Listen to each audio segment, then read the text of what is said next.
Hello and welcome to day one of the GatherVerse Summit 2026. An incredible roundtable from Lynn moderating, as well as lots of fantastic discussion and expressions shared. But today we have an incredible roundtable panel here with us. As you can see, Malaysia, Dr. Zekia, Lynn, Erin, Stephanie, Martin. But what we're going to do is we're going to do some quick introductions very shortly. Now, not shortly. We don't want to be waiting.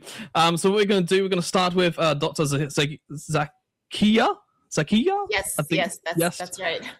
And then we'll go to Malaysia, Lynn, Erin, Stephanie, and Mantin. So, Dr. Zakia, over to you. Thank you so much. I'm really excited to be a part of this panel. My name is Dr. Zakia Ghaffari.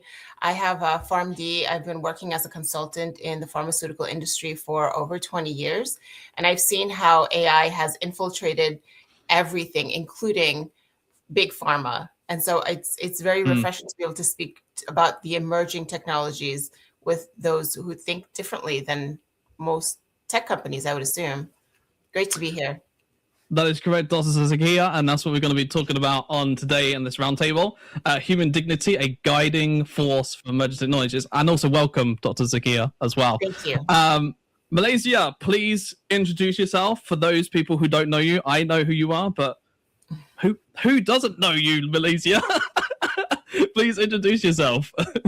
Thank you so much, Russell, and thank you for the team of Gather Universe and, of course, my esteemed peers here today. My name is Malaysia Harrell, and I have been a psychotherapist for almost 3 decades. I know I don't look like it, but I am a veteran as well, and I get to work with people who are transitioning from one realm of their life to another. And especially in the mental health field, I think we're seeing a lot of questions come up. Do we need therapists? Now I have AI, and also there is a population of people with invisible disabilities as well. And so just making sure that as we're continuing to progress in our technological field, that we're not leaving people out, people who have not been exposed to technology, and keeping that human dignity in with there as well. So I look forward to diving in with you all today. Thank you for joining us, Malaysia. And I completely agree with you 100%. We'll get into all those discussions very shortly. Up next is Lynn. So Lynn, please introduce yourself and tell the people who you are. I know the order's been messed around a little bit, but you are up next. So Lynn, please introduce yourself. Good day. My name is Lynn Dowdell of the Dowdell Experience. The Dowdell Experience is a leadership and client engagement consultancy for entrepreneurs, executive, and organizations to help elevate every interaction. Dealing with my Elevate framework, I blend from global speaking to mentorship to customized training that helps equip leaders to build trust, inspire others, and create lasting impact. I have worked in the intersection of leadership behavior, client and citizen experience, and community trust for the better part of 25 years in the health insurance sector, and also in law enforcement, bridging the gap between law enforcement and the community. So I'm very much interested in making sure that human dignity is a part of emerging technologies and innovation. You have such a fantastic multi-background, Lynn. It's incredible, all the things that you've done. So thank you for joining us, Lynn, and welcome to GatherVerse. Also, over to you, Erin. We're going to jump straight into you. So tell me, Erin, who are you? Hi there. So great to be on this call with you all. This is not my first call, so I'm excited to have another gather. And just it's always like the meeting of the minds. It feels really It is, isn't it? So my name is Erin Catrone. I am a clinical therapist. I'm based out of New York State, and I specialize in trauma more specifically through understanding symptoms through the lens of the nervous system. And so I've kind of moved into the coaching realm as a nervous system training coach to kind of give this information a little more access across state lines, not having to jump through as many hoops. And I also work to mentor clinicians and wellness professionals. I work with entrepreneurs and thought leaders to help them sort of decode the hidden language of symptoms and systems. So we get into breaking survival patterns and understanding that body-mind connection and retraining the nervous system so we can access more healing and success and expansion. And there's a lot of things we'll get to talk about, I'm sure, on this call of how that can relate to this work. Absolutely, Erin. Thank you so much for joining us. And Joy, you just joined us. So please tell us who you are, Joy, and also welcome to GatherVerse as well. Awesome. Thank you for the welcome. Yes, I am Joy Dixon. I am the founder and CEO of Mosaic Presence. We do engineering leadership advising, so with a focus on AI enablement. So so that's basically the background of it. Me, myself, I'm probably one of those special engineering folks. I'm both very technical as well as very human-centered, and I'm also like a certified coach. So really, when I talk to people about technology, it's always with the human first perspective. Completely agree, Joy, and thank you for joining us as well today. And also, last but not least, Stephanie. I think we saved the best till last, of course. So, Stephanie, please introduce yourself. Hi, I'm Stephanie Sylvester. I'm co-founder of Avatar Buddy, and we're a managed AI as a service company that creates function-specific AI agents and digital twins to help maximize your AI investment. What does that mean in simple English? Basically, we build and manage AI agents for you so you can focus on what you do best. And I'm looking forward to this presentation. I was drawn to it because it's focused on technology and dignity. And one of the things that we're talking about right now is we're at a crossroads to whether or not we're going to use AI to destroy the humankind or amplify it. And when we build tools that don't have human in the loop, we're eroding people's sense of purpose. And without a sense of purpose, we have no dignity. Without dignity, then we lose who we are as a person. And so it just becomes this self-fulfilling prophecy. Yeah, completely agree, Stephanie, and thank you for joining us. And I do apologize, Mantin, I haven't forgotten about you. I know I said last person, but then I realized I was like, hang on, Mantin hasn't introduced himself yet. So Mantin, please introduce yourself and also welcome to GatherVerse. You just have to unmute yourself. All right. Hey, thank you. Thank you, Russell. And thank you. I'm really happy being here. I'm Mantin Lu.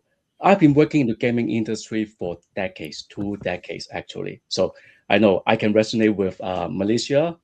I may look young, but I believe I am most probably the most oldest person in this room. And so I was very successful in my early age. However, when my son's diagnosed with autism, it changed everything, and actually changed my career path as well. So based on my personal journey and also my experience building teams, managing studio, and creation of countless game world, I create a framework, Slay the Dragons, to overcome any challenge. So right now, I'm a speaker. I talk about overcome challenge, slay the dragon all the time. And I also am a coach. I helping parents with autistic children. I help the autistic children themselves. And now I'm also helping teenagers who are gifted or they don't have any label to overcome their executive dysfunction. So in this journey, I really feel like AI, for most of the people, they feel like it's a big dragon, but actually it's a big opportunity for us. I would love to talk more about that in this panel. So thank you for having me. We will definitely jump into that, Mantin, and thank you so much for joining us. And very admirable as well in what you do, both as a coach and also in your personal life too. So thank you so much for joining us today as well. And also, I'll quickly introduce myself. My name is Russell. I'm the co-founder of Just Verify and also Director of Global Affairs at GatherVerse. So I do a lot of things and I wear a lot of hats in a nutshell. But Just Verify specifically is focused on building the trust infrastructure for AI. We focus on the integrity and trustworthiness of the models and making sure that you are able to make a decision through what we call trust evidence and being able to see how trustworthy these models are and making your own choices rather than just blindly trusting any model or blindly trusting any sort of company. So that's what we do in a nutshell. I guess if you want to, what I like to say is verify then trust. That's my little motto that I have. So but anyway, let's get straight into the questions. So question 1, how is human dignity defined in the context of emerging technologies? Now, I always argue that, a definition really is just one definition. I think there's only one universal definition truth. I could be completely wrong. Of course, that is my opinion. Obviously, everyone has their own opinions, I'm sure. But we'll fire this question over to Dr. Zakia, and then we'll also head over to you next, Malaysia. This is a great question. I think this is something that we don't quite think about or talk about as often as we should. So human dignity is where every person has an inherent worth, right? Just for being a human, not because we're producing any data, not because we're useful in any kind of algorithm. And in tech, it means that we shouldn't let like AI treat people like they're objects, like we are a means to an end. But I see that it is constantly replacing like human interactions. For example, AI companions of late have become like a placeholder for an actual human-to-human connection. And I think that's deteriorated a lot of things that we are slowly starting to see now. But when it comes to human dignity, I don't think some of these programs and apps that are rolled out, they're not really looking at it from the perspective of how it is it going to affect a human, their daily life, societal connections, family connections, community connections. And so it makes everything feel one layer removed from reality to me. So I think defining just human dignity as we are inherently, each of us, whether we can produce something or not, whether we can give you some kind of data or not, that we are inherently of value just from our stance of being here. Okay, that's very interesting.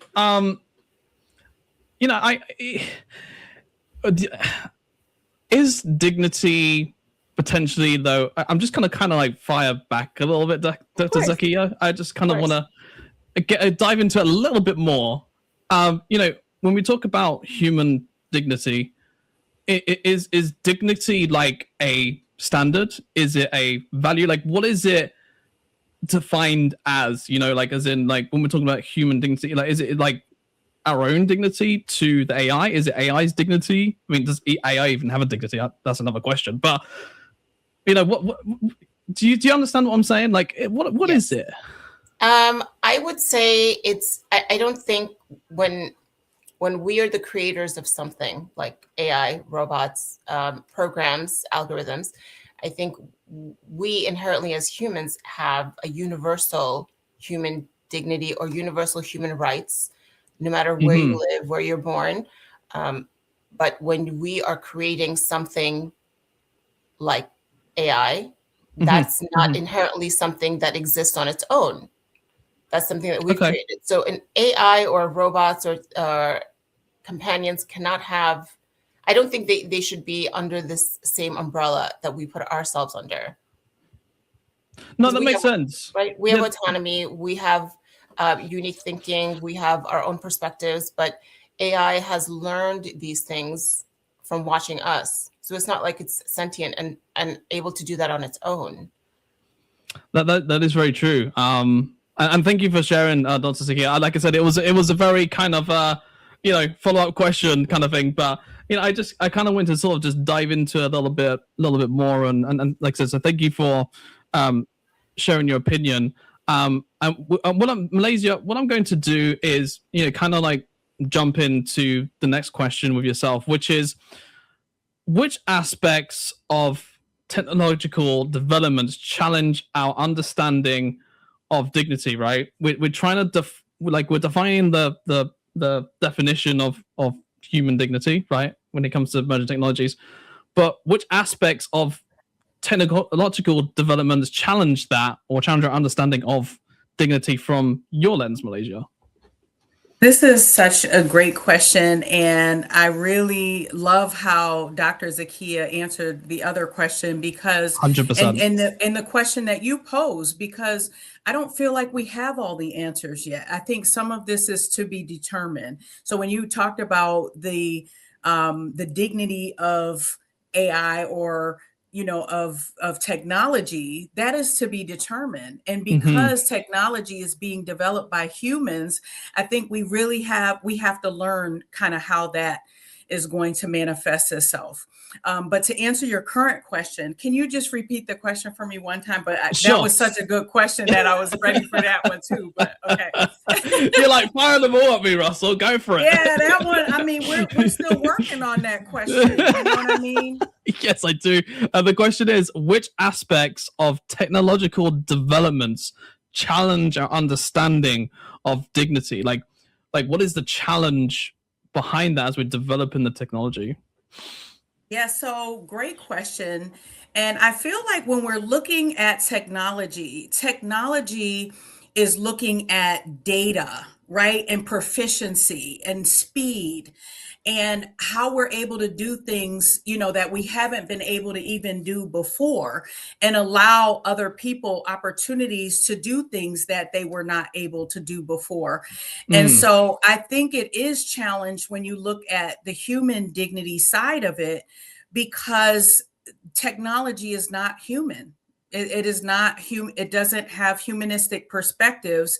It has what we give it. So I think, you see these robots, and you see, all the different things that are coming out. But I think it's very, very important to understand that although we have these resources that are available and they can help us in many areas, right? I think we still need to investigate. I think we need to be curious. And I think we need to ask more questions in the developmental phase of how we're actually using these emerging technologies, and how they actually relate to human dignity. Because there have been times that we've seen that some of these technologies have been harmful. So there are things that are contraindicated for any type of realm that we're looking at, whether it's mental health, whether it's any type of humanistic advancement.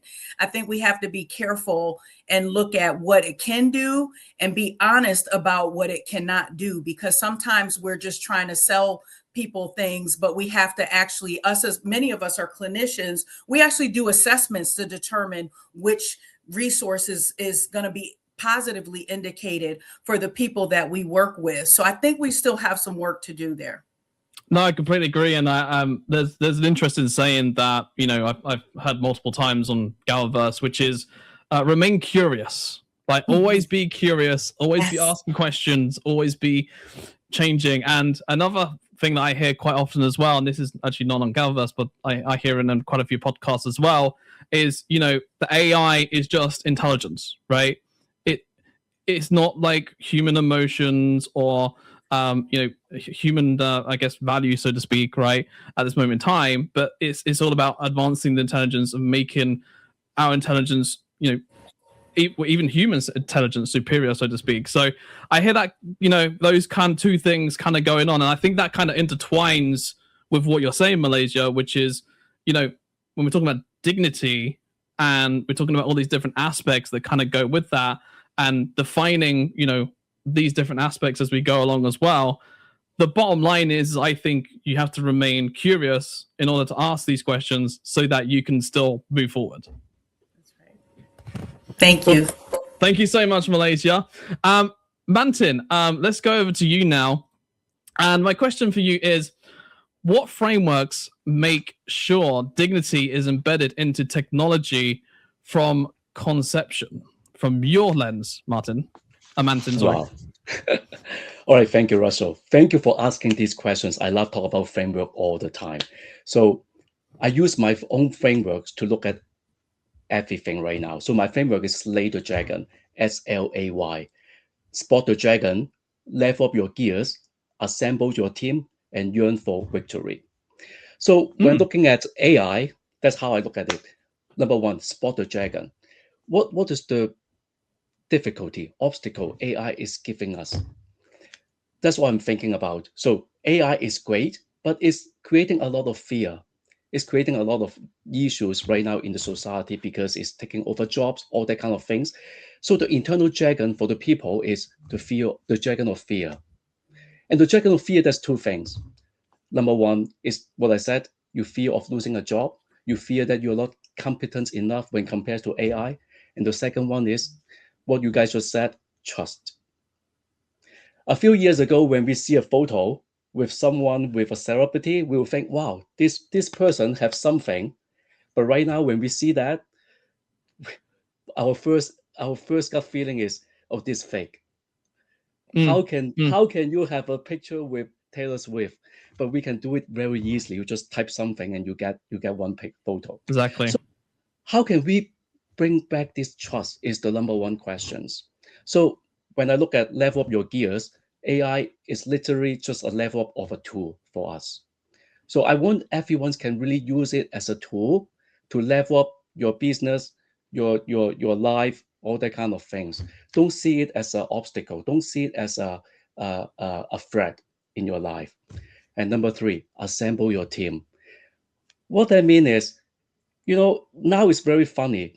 We have all those trust issues, but at the same time, I see it as an opportunity because it will make people ask more questions. For example, I see you, maybe Russell, I see you have a photo with Taylor Swift. I will ask you, hey, how can you get that? How can you get this? I didn't know I was with Taylor Swift. So I don't mind that. Yeah. So I also ask you, what have you learned from her? Right? When you ask more questions, actually you unite people, you gathered people. So that's an opportunity. And the last one, yearn for victory. That's actually the key. Because AI, they are just intelligent. They can do a lot of things. However, us apart as a human is that we have to yearn for victory. And that's the thing that makes surrender impossible. So I believe human dignity fall inside that yearn for victory. So that's 100%. How I see it. That's my framework. I like that. It's a very Mantin. I will say this is a very unique lens to see it through, and I really like that and how you use trust as an example. And I just one thing I always I've been doing Just Verify for a couple of years now, and I constantly think about, even before people kind of even talking about trust, even 2 years back, it's like, okay, we're going to have a big issue on, for example, of what is real and what isn't, right? When we talk about digital twins, when we talk about deepfakes, when we're talking about, is this the president or not? I might even speaking to you, Mantin, right now. Like, is this your agent? Is this your autonomous agent speaking to you right now? So here's the thing, right? These are all things I think about, and verification and trust is going to be fundamental as we kind of keep stepping further into this new world. And people are literally going to be asking, every day, going, have you verified that? Has it been verified? And I think that's kind of like the future and kind of what we're going in. And that's why what we do at Just Verify is so important, because we are getting to the root cause of it, right? We're looking at this from the bottom up, rather than the sort of waiting for the issue to come to us and then down. So, but anyway, Mantin, I don't want to keep talking too much longer, but thank you so much for sharing your thoughts.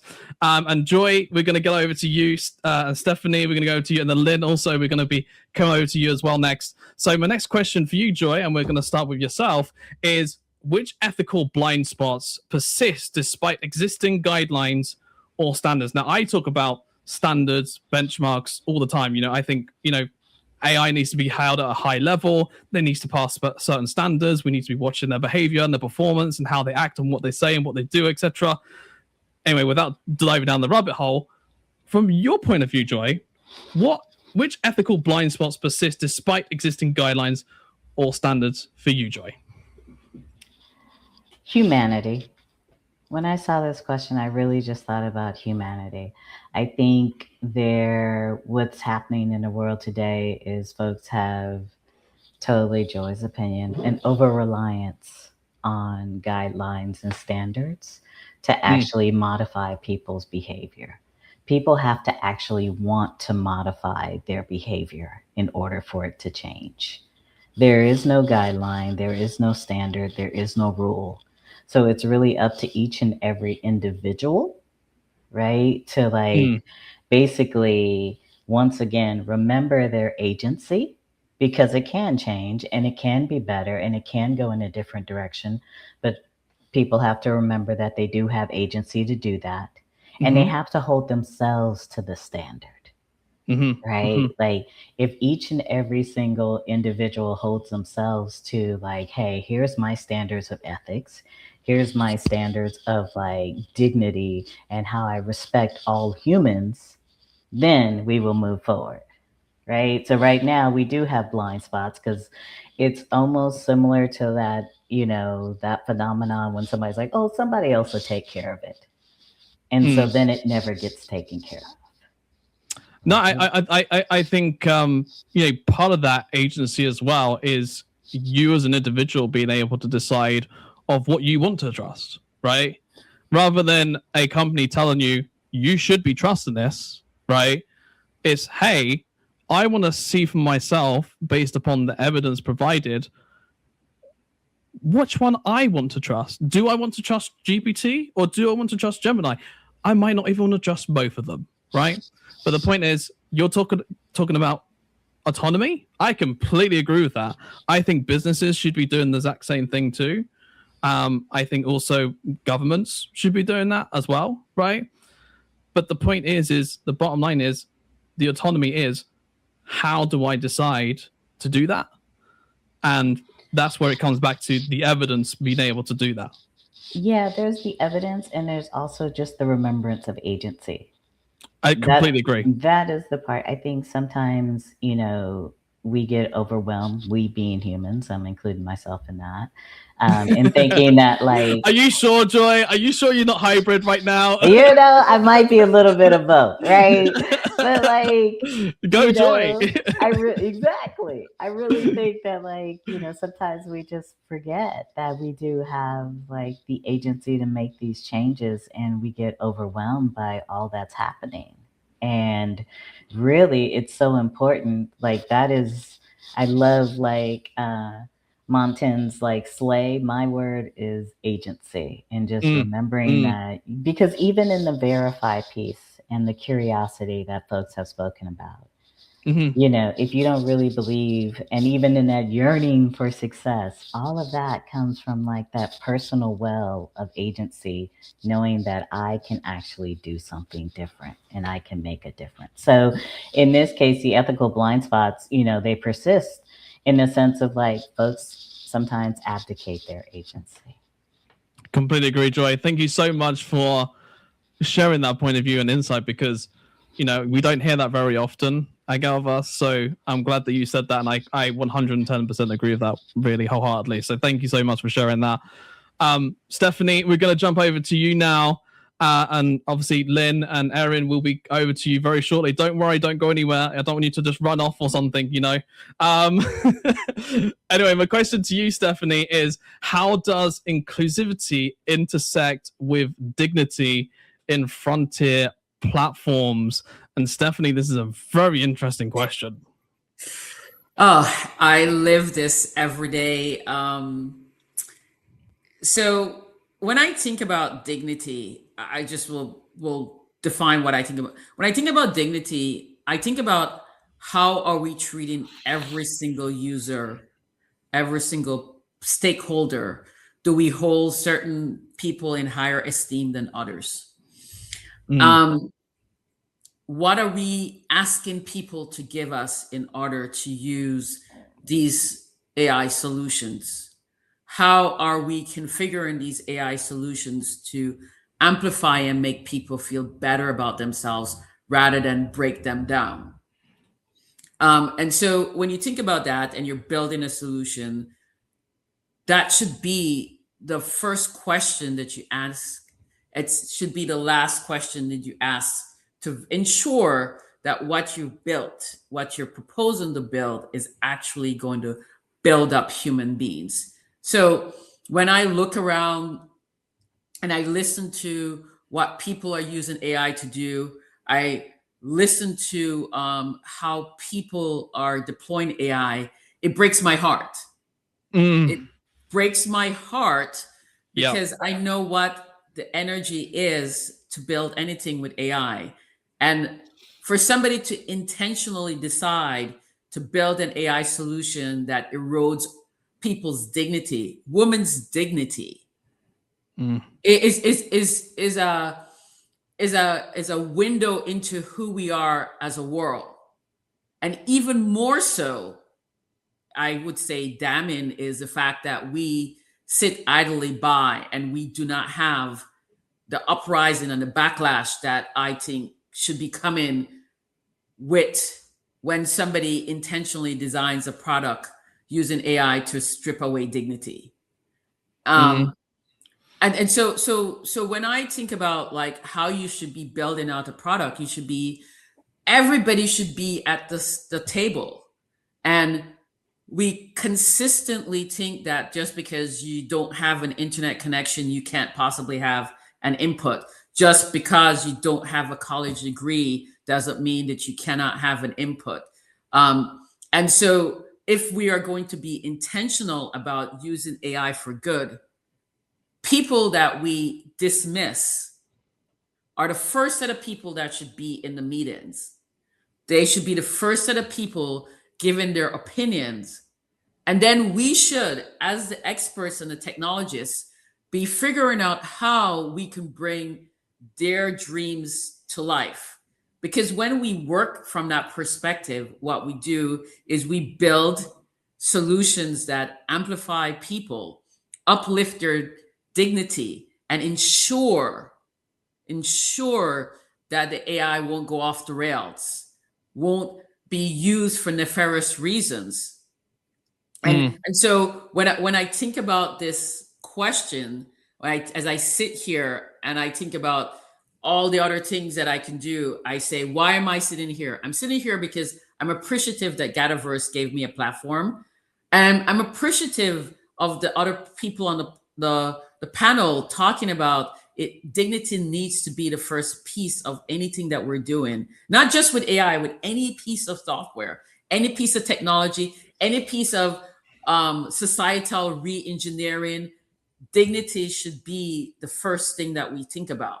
And most of the times it's absent from the conversation. So if I can spend a few minutes talking and advocating so that the people listening can understand the importance of dignity. Dignity is not just about giving people a voice. It's making them seen. It's making them understand that they're counted. It's about giving people purpose. And you know, one of the scariest things that I hear about when I think about AI is people talking about, oh, we can have these agents that can do everything and humans don't do anything. But I would encourage those people to stop and think and go talk to some retired people and ask them, now that they're retired, how do they feel? Are they feeling fulfilled? Are they feeling a little bit purposeless? And as they're feeling purposeless, how is that helping with their self-esteem? How are they helping them with how they're going through the world? So humans need a purpose. Humans need to be feel wanted. Humans need to be feel seen. Dignity must be part of everything, because if you focus and start with dignity, all these things naturally come together. So thank you for my time. Can you guys hear me still? Yes. Yeah, for some reason my video has... We've lost our moderator. He's gone. Yeah. So what was the next question? The next question is, how can user experience reflect respect for autonomy, consent, and agency? Maybe just have the next ones to answer it. So Aaron or Lynn? Yeah, Aaron or Lynn? Yeah. Go, yes. I really liked what you said, Stephanie, about human dignity. I just want to say that first. And Manton and Zakia, I mean, everyone basically touched on this. But one thing that I want to say is that leadership, those who are designing the emerging technologies and the innovation that's going forth, they really need to make sure that it's human centered, not only from the beginning, but all the way through, so that there's checkpoints at every part, that when something goes wrong, that it's just not a technical situation that happens, but it's human centered. It's actually looked upon and evaluated, and your boxes are checked by actual humans. Putting that human dignity back into the forefront, I think, is what is really needed, because although AI is great, human dignity is missing.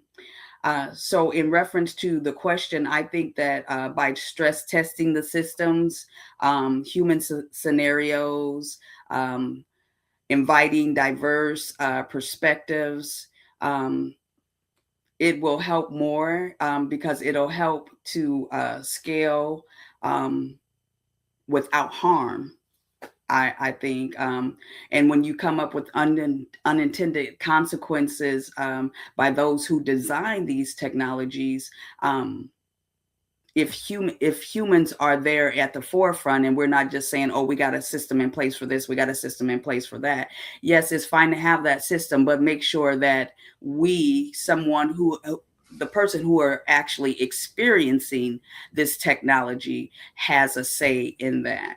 I think that when people look at the systems and innovation, they don't see it as innovative. They see it as either fair or unfair, clear or confusion, empowering or dismissive. So that is where we need to bring human dignity back into the forefront. And when we talk about human dignity, and thank you very much, Lynn, for sharing that, we talk about that, Aaron, when we look at human dignity at this perspective, in this vertical, how much more significant is that now under the vestiges of where we find ourselves when it comes to artificial intelligence and the hyperscale era that's arrived? I mean, we say these words dignity, but how is that manifested, and why is that so significant in this time that we find ourselves in today, Aaron? I love this because it really intersects where my work with the nervous system is blending with, and I'm loving the conversation from both sides where there's so much on the tech side, because I think we don't realize from the nervous system lens the way that these systems move. So we're talking about the amount of information, we're talking about the speed of information that is delivered so quickly. And I think we're all touching, or you've all touched on such important aspects when we're looking at autonomy and when we're looking at that self-authority or even curiosity. If a nervous system is in distress, it doesn't access that information. So I think like bringing this into the technology realm is to have this understanding that not all of the systems are operating with access to that, right? So this is also where like I weave in that inclusivity is having access to our own nervous system, having awareness of that system. So I might lose, if my system is in distress, self-trust. When we're talking about these systems where people are so quick to go to those answers and seek answers outside of themselves, they might not realize that can come from within, so we don't want to outsource all of that information. I think that's really important for developers to think about, that they're not working with maybe fully connected systems. And when that system is back online, then we can access all of this other stuff. So how do we start to weave these things to be inclusive of nervous systems in distress that can't access that higher thinking, higher everything? So I'm loving this. And in the realm of our work, my work, that the AI can deliver so much information, it also can't deliver integration. And that's something where I think that self-awareness really has to come in. And so when we're talking about dignity, self-awareness is a huge part of that. How do I move in control and autonomy? I have to have awareness of my own system first. So I love to bring the nervous system into these conversations. I think it's really important. We're not dealing with full online systems here first. Well, thank you so much for sharing, Erin, and I do apologize about disconnecting as well. My computer decided to freeze on me. I don't know what was going on. It decided to just well, technology these days, right? Even in the age of AI, you'd have thought by now I'd be all right, but hey, it doesn't seem to be the case. But no, honestly, Erin, thank you so much for sharing your thoughts there, and there was a lot said. I managed to catch like the last half of it, but yeah, we'll definitely continue on. And also, Lynn, did you also speak previously as well? By the way, just want to make sure that obviously everyone's spoken, of course. I did. Thank you for asking. Fantastic. Okay, so let's go on to resume program. So on to the next question now. How can user experience reflect respect for autonomy, consent, and agency, which Joy was just saying earlier, of course. So Dr. Zakia and also Malaysia, I will both bring you onto this discussion of how can user experience reflect respect for autonomy, consent, and agency. This is a really important question, and this is something that should be addressed from the basis of anything being created, especially new apps or anything that's being rolled out to the public, where users are in control all the time, from the beginning to the end. So they know that there are easy options for them to opt out if they don't want to include this into something. For example, Gmail for me now is integrated with AI, with Gemini. And now it's pushing this new platform of, well, why don't you start your own Gemini account? And I'm not really a fan of it. I don't want it to be in my emails. I don't want it to be suggesting lines of letters or emails to me or reading my behavior as far as how I've addressed this particular person in the past. So all of this makes me more cognizant of the changes, but also not trusting the changes as well, because it's being embedded in ways that we don't necessarily see. We're not told until we find out days later, weeks later. And the other thing is they put in ways, the same way that they've embedded addiction modes into social media, where you're on these apps for hours at a time without realizing that you have been on it for that long. And it's specifically designed and made to be that way for their profits, but while not taking into account how it affects us on a molecular level, on a biological level, as Erin was saying, on a nervous system level, but also on a neuroscience level of like, how is it literally affecting the neuroplasticity of your brain when you're on these things for extended periods of time without knowing how it's affecting you, and you're not really being told. And so we'll come across certain videos that look real. Now AI has gotten so good that you can't really detect what is real and what is fake. I think when you lean into your human intuition, you still can get a vibe for the ones that are fake, even if it's not like obviously fake. But at the same time, we're being duped so many times, so often throughout the day, you start to question yourself, right? Yeah. And so these things should be built in from the get-go, from the ground up. No, I completely agree. And, when you talk about addiction and, making people, want to continuously use it, I mean, we'll use a very simple example, which everyone would know here, is when ChatGPT 4.0 went to ChatGPT 5. I mean, I've never seen anything like it where people went up in arms when they transitioned from 4 to 5. They're like, oh my God, it's changed, its personality, all this kind of sort of stuff. And so to your point, Dr. Zakia, you are correct. They are designed to be very addictive, and also not knowing what's real or not. That's a whole another thing just to add to everything else of what's going on with AI. So I honestly agree with you so much, and I think definitely the users need to be put first. And it's like, how do we do that? How the fact that you don't trust in kind of what people are putting in with things, that says a lot to me. Just from your, I don't even know who you are, Dr. Zakia, personally, and this is the first time I'm speaking to you, and the fact that you noticed that, imagine how many other people here are thinking the exact same thing. I imagine a lot of us are thinking that way, but not really voicing it. At the same time, I think if you're not in tune with your own intuition, which we've been ingrained as a society, conditioned rather as a society to not lean into your intuition anymore, a lot of us will be duped by this very easily.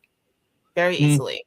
100% agree. That's why what we do at Just Verify is so important. I'm not trying to, sell my company or anything. I'm just saying genuinely, we need to verify things to know what to trust. Like in a nutshell, that's the point blank period. So anyway, Dr. Zakia, thank you so much for sharing. We're running out of time. So what I want to do, I want to get everyone to be able to speak and stuff like that. So what I want to do is go around roughly 30 seconds to a minute on each of you in terms of, what is your hope for the future within AI? As in, what is something you would like to see move forward within that roughly, let's say, a minute you have?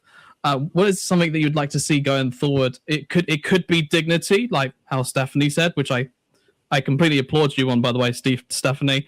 Or could it also be what Joy was saying, like, which is autonomy, right? I would love to kind of just get different perspective just for the last 10 minutes of kind of get everyone to be able to share your thoughts on what's something that you would like to see in the age of AI in a nutshell, and why that is. So what we'll do is we'll come around to you last, Dr. Zakia, because you just spoken. So we'll start with Malaysia, then we go to Mantin, Joy, Stephanie, Lynn, Erin, and then we'll go to you, Dr. Zakia. So Malaysia, over to you. Thank you, Russell. And trust but verify, that was something we used to say in the military. So I was like, oh, did you serve with me? It's the other way around now. It's verify, then trust.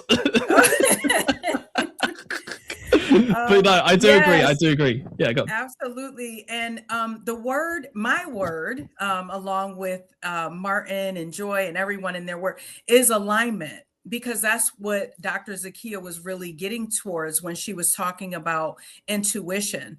And so really technology needs to align with the humanistic factor of the development of our human perspective and bettering, the human force. And so I think that's going to be very important when we're moving forward, getting these humanistic people who do what we do and work with the people that we work with to come in and bring that modality in, because I feel like we're working with the engineers. I feel like we're working with the statisticians. We're working with researchers, but also are we looking at the forefront of the human dignity and alignment with the human perspective, along with all the other things, because we can't ignore everything else that's going on and put technology as a separate framework, right? The ozone layers, like everything. We have to consider everything so that we're in alignment to be successful in the future. And again, Malaysia, just thank you for this opportunity. So powerful. Thank you so much for sharing that, Malaysia. Mantin, same question for yourself. What is something that you would like to see, in the future of AI, and obviously, why? Yeah, when talking about future of AI, I want to talk about how we use AI and how we decide, no matter it's apps or features, functions of AIs. I want AI can really help us to not just level up our life.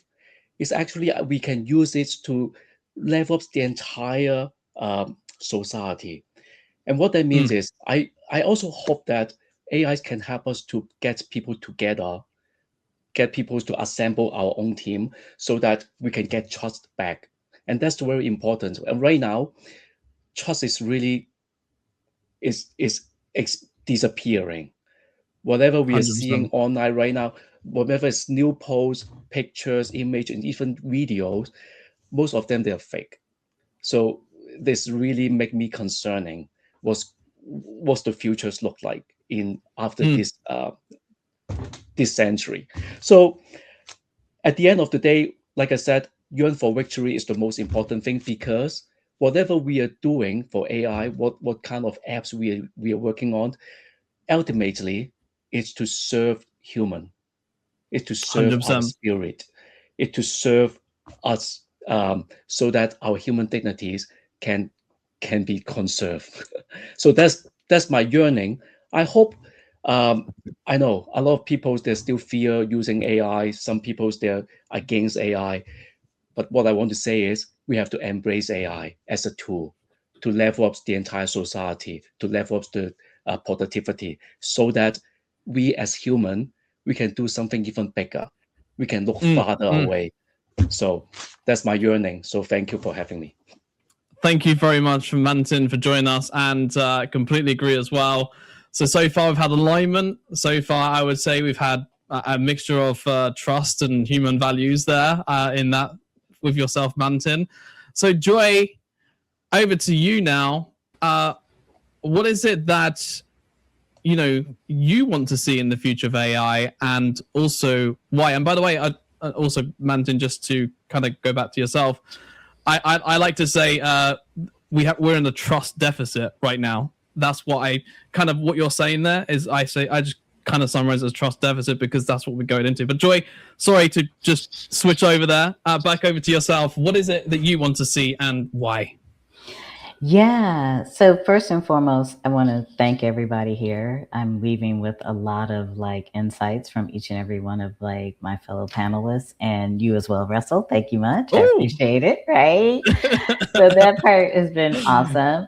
One of the things really, I was on a panel many moons ago, probably 10 plus years ago. And I said the future of technology is humanity. And people thought that a little strange based on the fact that I'm an engineer, but it really is. And really hearing everybody speak, from talking about the nervous system, talking about how the apps affect us, and talking about alignment and self-trust and handing that over, right? Because as we talk about that, all trust begins with self. But if we are, as Aaron mentioned, outsourcing everything, right, then it's really hard for us to build up that evidence in ourselves and that trust within ourselves, to keep moving forward, to move forward in this piece. And so back to me, because I love the word agency. So my thing is always building up yourself first and foremost, building up yourself as a human, as an individual. It is of the utmost importance. And then we go out to the name of my company, Mosaic Presence, because I'm a full believer that the whole mosaic needs to be present, right? And so, and have a presence there. Then we build community. So we start first and foremost by building up ourselves. And then we move into the building up the community, kind of adding to Mantin and everybody who has shared here. Because really AI is a tool and it can really do great things for us. And we need to be mindful of the things that it can do to also harm us. Right? Thank you for sharing, Joy. And I completely agree.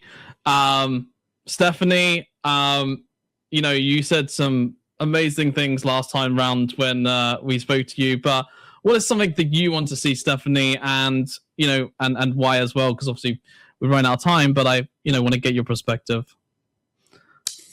So in 1 minute or less, we're at a crossroads. We can decide to use AI for nefarious reasons and strip dignity and destroy humanity, or we can decide to use AI for good, be responsible, ethical, and have AI amplify the awesomeness in human. And the way we decide that is with our pocketbooks. We can decide to continue supporting organizations that are clearly and have spoken out about the things that they're going to do to destroy and strip human dignity from certain sectors of the society, or we can say we will go with the organizations that are trying their best to ensure that their solutions uplift and amplify humans. We can do that right now. In 5 years' time, we will have lost that ability. Stephanie, thank you so much for getting straight to the point there, and completely agree with you, and also well said as well. Lynn, over to yourself. What is something that you would like to see in the future of this lovely age of AI, and why also? If you want to unmute your mic, Lynn, then we can hear you. There we go. There we go. Woo-hoo! I kept trying not to hit it, and then didn't hit it. I was going to say, when we're talking about emergent technologies and innovation, we are mostly talking about what's possible. I work in the lines of what's experienced. My statement is elevate every interaction. When we elevate every interaction, it's not just for us, which is absolutely great. And I love that Joy said that you take care of yourself, then you're more capable to be able to go out and to help others. So that's really great. But when we elevate every interaction, we bring everyone else along with us. And I think that the big difference is with leadership. When they design what their intention is and what they're governed, and making sure that there's accountability at all ends in all sectors. The thing is that the future isn't just high tech, it's high trust, in which everybody has talked about. So we want to make sure, again, that human dignity, human influence is at the forefront and rides all the way through the end. So let's completely, I completely agree, Lynn. And yeah, thank you so much for sharing as well. And Erin, what is something that you would like to see, and why also from your point of view? Yeah, I'm loving what everybody has to share. This has been such a powerful conversation. I mean, I can't beat more than, the intuition aspect just from my lens. But to just switch it up a little bit, I would think asking the question, is it strengthening relationship to self? And is it strengthening the relationship to others? So really based in connection, that we're not losing that for ourselves and each other. And I think that could be a great way or metric going forward. No, 100% agree with that. Yeah, human connection is so important. It's so underrated, and so is dignity as well. So human values are so fundamental and need to be centralized to all this. So completely agree, Erin, and thank you so much for sharing. And Dr. Sakia, last but not least, what is something that you would like to see and why? And then we're going to have to finish up after this. Okay, just 20 seconds. Thank you so much for having me. This is my first GatherVerse, and it's been exceptional and amazing. Such inspiring people. I would like to see those who roll out anything in AI or tech in the future to have their eyes on a holistic, human-centered rollout, and so putting people over profits. Dr. Sakia, thank you so much for joining us and for your first time with us as well. Thank you to each and every one panelists as well. And by the way, I would say my thing would be trust, but we can't go into the reason why, of course, because we haven't got time. But I just want to say thank you to everyone. Thank you very much to each and every single panelist here. Make sure you go and follow them on LinkedIn, check them out, follow their journeys, connect, and interact with each other. And on that note, our Gather was well, and I'm going to hand it over to the GatherVerse team, where our next roundtable discussion is going to be with Angela, where we're going to be talking about trust by design, meeting human needs in the age of AI and tokenized economics. That's it from us. Thank you very much. Goodbye.